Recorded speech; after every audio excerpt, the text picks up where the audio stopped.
Avon field reference में साबिक वज़ीर-ए-आज़म मियां मोहम्मद नवाज शरीफ को 10 साल कैद की सजा सुनाने वाले एहतसाब अदालत के जज मोहम्मद बशीर की हमशीरा गुज़िश्ता रोज़ इंतकाल कर गई थी, लेकिन वो अदालत आए और मियां नवाज शरीफ के तोशाखाना मुकदमे में वारंट गिरफ्तारी मुअत्तल करते हुए इन्हें 24 अक्टूबर तक हिफाजती ज़मानत दे दी, जिसके बाद मियां नवाज शरीफ को 24 अक्टूबर तक गिरफ्तार नहीं किया जा सकेगा। इसी तरह इस्लामाबाद हाई कोर्ट में एवन फील्ड और अल अजीज़िया करप्शन रेफरेंसेज में मियां नवाज शरीफ की हिफाजती ज़मानतों की दरख्वास्तें दायर की गईं, जिन पर इस्लामाबाद हाई कोर्ट ने नैब को नोटिस जारी किया और 24 अक्टूबर तक ज़मानत मंजूर कर ली। इसका मतलब है कि मियां नवाज शरीफ को 21 अक्टूबर को वतन वापसी पर गिरफ्तार नहीं किया जा सकेगा और वो मीनार पाकिस्तान पर जलसा और इसके 2 दिन बाद सियासी सरगर्मियों के बाद इस्लामाबाद हाई कोर्ट में पेश होंगे। इस हवाले से सोशल और मेन स्ट्रीम मीडिया पर काफ़ी तनकीद की जा रही है कि पाकिस्तान में निज़ाम इंसाफ उम्रा और बाअसर लोगों के लिए इंतहाई सरहद से बरूए कार आता है, जबकि साइलिन सालों बल्कि दहाइयों इंसाफ के मुंतज़िर रहते हैं। लेकिन इस हवाले से देखते हैं कि माजी में कब कब और किन किन मुकदमात में हमारा निज़ाम इंसाफ इतनी सरहद से हरकत में आया और कब कब मुबैना तौर पर अदालतों ने इंसाफ के तकाज़ों से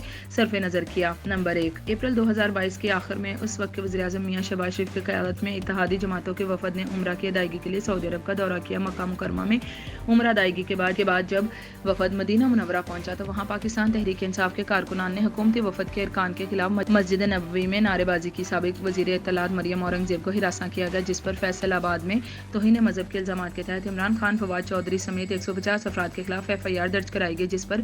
पाकिस्तान तहरीक इंसाफ ने ईद उल फितर के रोज़ इस्लामाबाद हाई कोर्ट से रुजू किया और चीफ जस्टिस अतर मिनल्ला ने कानून नाफिज करने वाले इदारों को गिरफ्तारी से रोक दिया। नंबर 2, गुज़िश्ता साल 2 अक्टूबर 2022 को पाकिस्तान तहरीक इंसाफ के चेयरमैन इमरान खान को